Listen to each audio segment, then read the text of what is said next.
Welcome to the deep dive.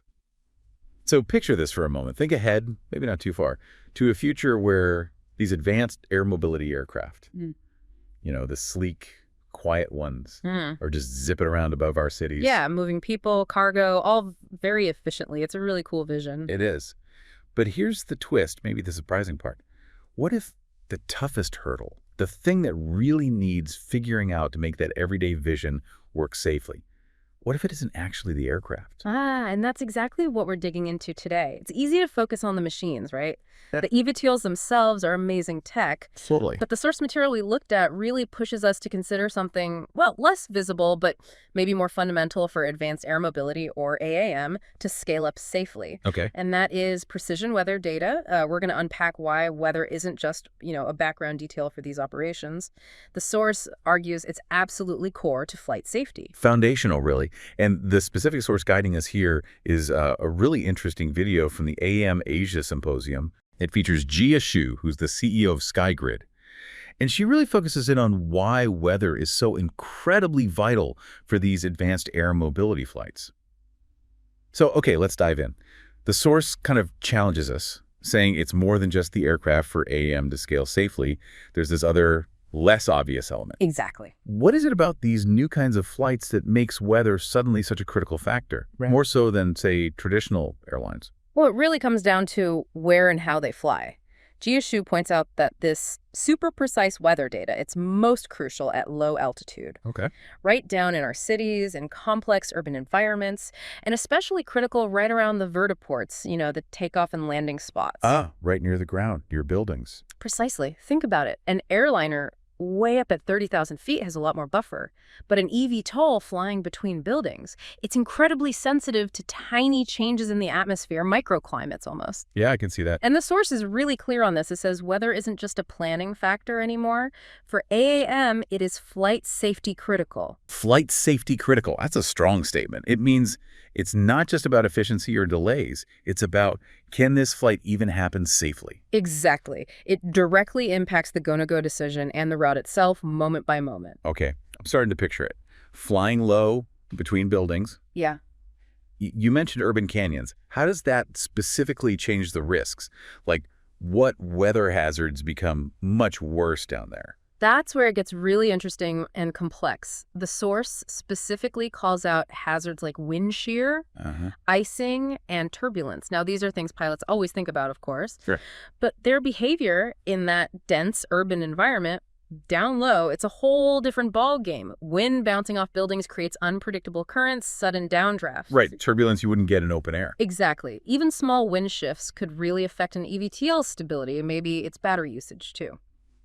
So to handle this, the aircraft need what the source calls high-fidelity, low-latency data. Okay, break that down. High-fidelity, low-latency. Okay. So high-fidelity means incredibly detailed. Think granular. Not just windy, but exactly how the wind is swirling around the specific building corner right now, meter by meter, almost. Wow, okay. And low latency means getting that super detailed picture instantly. Virtually no delay between the weather happening and the system knowing about it. So, like, real-time updates. Absolutely, real time, because these systems, especially autonomous ones, need to react immediately to sudden changes in that dynamic city environment. There's just no room for lag. Right, so you can't just rely on the forecast from an hour ago or even 10 minutes ago. Not down there. It needs to be live. Which leads to the next big question. How do you actually get that incredibly detailed real-time data and then feed it into, well, the aircraft systems, the traffic management systems? That sounds like a huge challenge. It really is. And the discussion in the source touches on this. It talks about needing cutting-edge sensors. Okay, so not just the standard weather station at the airport. Definitely not. We're likely talking about a much, much denser network of sensors, maybe on buildings, maybe on lampposts, perhaps even other drones feeding data back. Sensors designed to capture those really localized city effects. A whole new layer of infrastructure. Pretty much. And then, critically, the source highlights how these weather services have to seamlessly interface with UTM and ATM. UTM, Unmanned traffic management. Correct. And ATM, the traditional air traffic management, this integration is key. The weather data isn't just for a human pilot to glance at. Right. It needs to feed directly into the automated systems that are managing potentially hundreds or thousands of these flights at once. It becomes part of the core logic for ensuring safety and predictability across the whole network, like an environmental awareness layer built right into air traffic control. That's a massive systems integration job. Yeah, But it makes sense if you want this to scale. it's fundamental. So this isn't just theory, right? Our source actually gives an example, SkyGrid. You mentioned Jia Xu as a CEO. What are they actually building to try and solve this? Yes, exactly. SkyGrid is presented as a company tackling this head-on.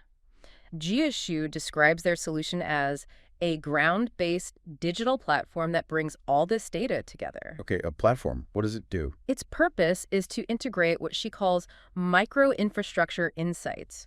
So pulling in data from potentially many different kinds of sensors, the ones we just talked about, Right, the dense network. to support smarter flight planning and operations, it's about creating that hyper-local, almost street-level view of weather conditions. That's what enables truly dynamic flight planning needed for cities, going way beyond what traditional airport weather provides. And they're not doing it alone, it sounds like. No, and that's a really interesting point from the source.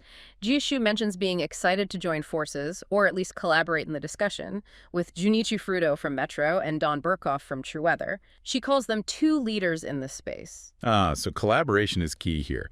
It seems essential. It shows that real companies are actively working on these foundational pieces, figuring out how to connect the sensors, the data platforms, the traffic management. It's happening now. Okay, so pulling this all together, what's the big takeaway for the future of AAM? It really seems like the dream of seeing these aircraft everywhere. Well, it fundamentally depends on getting this weather piece right, this sort of invisible data layer. I think that's exactly it. It's not just a nice-to-have feature. The source frames it as an absolute prerequisite for safe, scalable operations. It's foundational infrastructure, even if you can't see it, like you can see the aircraft or the vertiport. Yeah. And the source implies that if you, listening, are involved in shaping AAM's future, whether that's on the tech side, the policy side, investment, you really can't afford to overlook this weather dimension. It's critical context. Absolutely.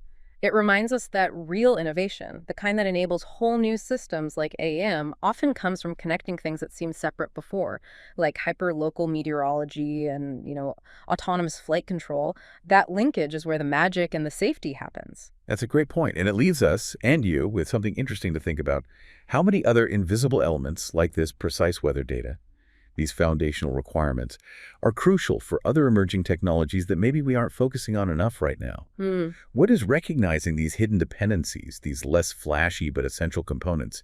Tell us about how we should approach building a truly robust, reliable, and safe technological future. Something to ponder.